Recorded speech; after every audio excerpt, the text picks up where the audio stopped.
पाकिस्तान के अंदर हम देखते हैं कि तकरीबन हर ट्रैफिक सिग्नल पर, हर चौक पर, हर मार्केट में दर्जनों लोग भीख मांग रहे होते हैं। कभी कोई किसी नाम पर मांग रहा है, कभी कोई किसी नाम पर मांग रहा है। चाहे औरतें हों, बच्चे हों, बूढ़े लोग हों या जवान हों या फिर माजूर हों, हर कोई आपसे पैसों का तकाजा कर रहा है। लेकिन जब हम नौकरियों के लिए लोग ढूंढते हैं तो हमें लोग नहीं मिलते। ऐसे लगता है जैसे बहुत कम ऐसे लोग हैं जिनको नौकरी चाहिए या जो अवेलेबल है। दुनिया का डेटा बताता है कि सिर्फ तभी लोग भीख मांगने पर आते हैं जब मुल्क में नौकरियां ना हो। पाकिस्तान के अंदर हम ये सोचते हैं कि शायद लोग इतने ज़्यादा डेस्परेट हो गए हैं कि ये भीख मांग रहे हैं, जबकि हकीकत ये है कि पाकिस्तान में ये एक स्ट्रक्चर्ड इनफॉर्मल इकॉनमी है। रिसर्च के मुताबिक लाखों लोग हैं पाकिस्तान के अंदर जो कि भीख मांगते हैं प्रोफेशनली। एक सर्वे के मुताबिक पाकिस्तान में 2.5 करोड़ से 4 करोड़ लोग प्रोफेशनली या तो भीख मांग रहे हैं या भीख मांगने वाले रैकेट का हिस्सा हैं। भिखारियों का तो एक्चुअली में अपना एक सीज़न भी होता है। कुछ भिखारी हैं जो सिर्फ सीजनल हैं, जो साल में चंद महीने के लिए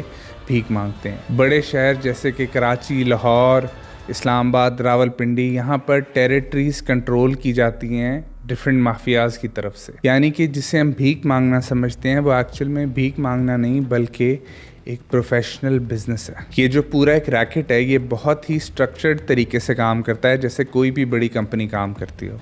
पहले नंबर पर कंट्रोलर आता है या फिर जिसे गैंग लीडर भी कहते हैं, जिसके पास कुछ स्पेसिफिक लोकेशंस होती हैं जिनको वो ओन करता है। ओन करने से मुराद ये है कि उन एरियाज़ के तमाम भिखारियों का कंट्रोल उसके पास होता है। उसके बाद फिर हैंडलर्स होते हैं। हैंडलर्स वो लोग होते हैं जो इन भिखारियों को उन चौकों के ऊपर छोड़ते हैं और उसके बाद वहाँ से पिक करते हैं। फिर आते हैं कलेक्टर्स। कलेक्टर्स वो लोग हैं जो कि इनसे तमाम पैसा जो वो भीख मांग कर कमाते हैं वो रिसीव करते हैं, भिखारियों को अपना शेयर देते हैं और ख़ुद अपना शेयर रखते हैं। और उसके बाद फिर चौथे नंबर पर आते हैं भिखारी, जिनको हायर किया जाता है भीख मांगने के लिए। और जहाँ पर ये भीख मांग रहे होते हैं वो टेरिटरीज़ रियल इस्टेट की तरह से बिकती हैं। यानी कि कुछ हैं वो बहुत हॉट स्पॉट्स होंगे जहाँ पर एक दिन में हज़ारों रुपए कमाए जा सकते हैं। कुछ ऐसे ट्रैफिक सिग्नल्स होंगे जिनकी ज़्यादा वैल्यू होगी, कुछ की कम वैल्यू होगी। इसी लिहाज से गैंग लीडर्स और भिखारियों के दरमियान शेयर्स भी तकसीम होते हैं। भिखारीज अपनी पोस्टिंग्स करवाते हैं कि मैंने फ़लाने चौक पर ही मांगना है जाके, ताकि वहाँ से ज़्यादा इनकम आ सके। इवन जहाँ पर स्पीड ब्रेकर्स आते हैं, जहाँ पर गाड़ियाँ थोड़ी आहिस्ता होती हैं, वहाँ का भी एक स्पॉट होता है जो कि किसी न किसी भिखारी के पास होता है, लेकिन वो थोड़ा सा लेस वैल्यूएबल होता है। अमीर इलाकों के अंदर और हिसाब है, गरीब इलाकों में और हिसाब है। बदकिस्मती के साथ पाकिस्तान के अंदर बच्चों को भी बैगिंग में इस्तेमाल किया जाता है। कुछ बच्चों को इंटेंशनली गंदा मंदा रखा जाता है ताकि उनको देखकर लोग पैसे दे सकें। कुछ माजूर लोगों को जानबूझकर माजूर रखा जाता है। कुछ ज़ख्मियों के ज़ख्मों को बार बार ताज़ा किया जाता है सिर्फ इसलिए ताकि वो पैसे कमा सकें। बहुत सारे ऐसे हॉस्पिटल्स हैं जो कि फ़ेक रसीदें, फ़ेक ऑपरेशन रिपोर्ट्स, इस तरह की चीज़ें इन भिखारियों को बेचते हैं ताकि वो लोगों को दिखाकर भीख मांग सकें। इवन बच्चे किराए पर भी दिए जाते हैं कि कोई औरत है, उसने जाकर 200 रुपये पर डे पर एक बच्चा किराए पर ले लिया और पूरा दिन उसे उठा के फिरती रही और उसकी वजह से लोगों ने उसे पैसे दे दिए। और ये बिज़नेस अब इंटरनेशनल बिज़नेस हो गए, ये मल्टीनेशनल कंपनीज़ बन गई हैं। ये भिखारियों को यहाँ से बाहर के मुल्कों में, स्पेशली गल्फ़ कंट्रीज़ में भेज रहे हैं कि वहाँ पर जाकर ये भीख मांग कर पैसे कमा कर ला सकें और गैंग लीडर भी पैसे खाए और वो लोग भी पैसे खाएँ। और वो पैसे इतने ज़्यादा होते हैं कि इनकी एयर टिकट्स, वीज़ाज़, रहना, सब कुछ उसमें से निकल आता है। बहुत सारे लोगों को यहाँ से उम्रा पैकेजेस पर बाहर भेजा जाता है और बाहर जाकर वो भीख मांग कर उससे 4 गुना ज़्यादा पैसे कमा लेते हैं।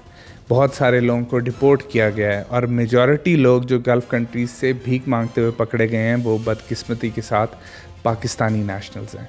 यानी कि पहले ही हमारी दुनिया में कोई इज़्ज़त नहीं थी और इसके बाद तो बिल्कुल ही नहीं बची। हमारे पहले प्राइम मिनिस्टर्स भिखारी थे, अब हम सब भी भिखारी हो गए। लेकिन इन दोनों में एक बात बहुत सही है कि प्राइम मिनिस्टर भी अपने लिए पैसे मांगता था और भिखारी भी अपने लिए पैसे मांगते हैं। अब ये भिखारी पैसे कितने कमाते हैं? जो बिज़ी सिग्नल्स हैं वहाँ पर 2000 से 5000 रुपये पर डे कमाए जाते हैं और रमज़ान के अंदर ये इनकम बहुत ज़्यादा इंक्रीज़ कर जाती है।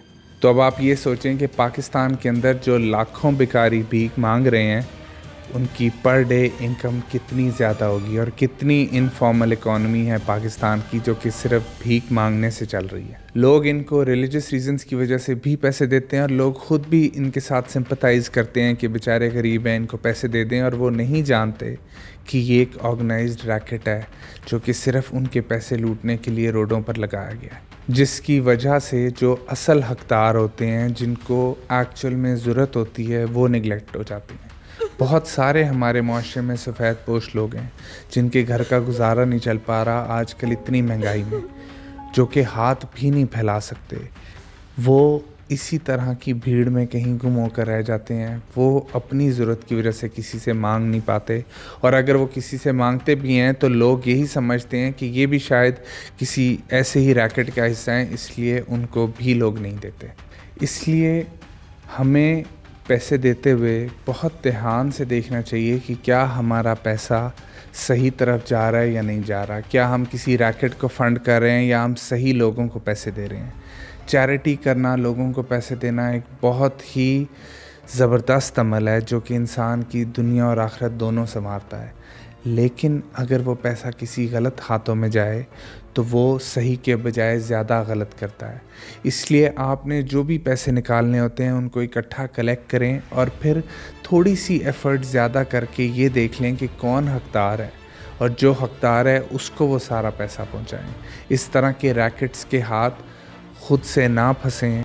गवर्नमेंट को भी चाहिए कि इस मसले को सीरियसली ले, क्योंकि अब तो ये मसला इंटरनेशनल होता जा रहा है।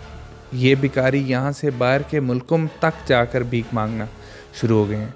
गवर्नमेंट को चाहिए इनके लिए रोज़गार क्रिएट करे, इनको मजबूर करे कि ये उस रोज़गार से अपनी रोज़ी कमाए, और जो कोई भी सड़क पर फिर भी भीख मांगता हुआ नज़र आए उसके लिए नाकाबिले माफ़ी सज़ा रखें। जो लोग भी मजबूर हों उनको एक प्रॉपर चैनल के थ्रू आना चाहिए गवर्नमेंट के भी पास, लोगों के भी पास, ताकि हकदारों को ये पैसा मिल सके। और इन भिखारियों को पकड़ने से ज़्यादा ज़रूरी है कि इस रैकेट को पकड़ें, उन गैंग लीडर्स को पकड़ें, उन हैंडलर्स को पकड़ें, उन कलेक्टर्स को पकड़ें। तभी जाकर ये रैकेट्स ख़त्म होंगे, तभी जाकर मुल्क में लोग सही लोगों को चैरिटी दे पाएंगे, और ये लोग जो कि अपनी ज़िंदगियां भी भीख मांग कर ख़राब कर रहे हैं, ये वाकई में किसी सही काम धंधे की तरफ लग पाएंगे। और अगर आप पाकिस्तानी सोसाइटी के और मसले मसाइल के बारे में जानना चाहते हैं तो यहाँ क्लिक करें।